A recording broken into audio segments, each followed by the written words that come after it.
主要下晝啦，我哋晏晝就去咗食呢個貝貝鍋啦。咁我哋食完飯之後啦，我哋都去一齊玩一個室內嘅遊樂場啦。咁就佢嗰個範圍呢，其實比我哋預想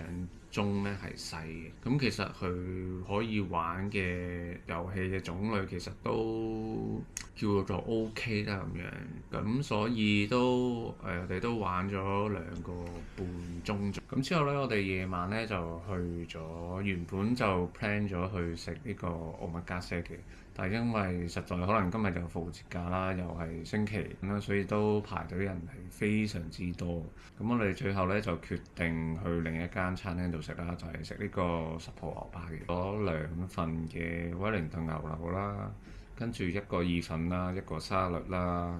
，3件嘅薄餅，戰斧嘅牛扒嘅。咁講呢就係個戰斧牛扒同埋個威靈頓牛柳呢係非常之好食。咁我本身呢，之前同我太太呢就去咗另一間係一方城嘅分店啦，但係嗰陣時食個威靈頓牛柳呢就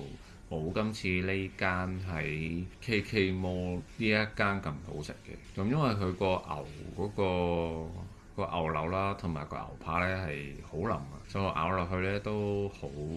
juicy 啦。因為我哋都叫咗唔成熟咁樣，咁就都如果大家有機會嘅話，都推介大家去試下食呢間10號牛扒嘅。咁今日呢，就係復活節假嘅第2日，咁原本呢都仲擔心緊呢，今日過關會唔會都好多人，因為琴日都睇新聞嘅時候呢，都見到無論係機場啦，定係各個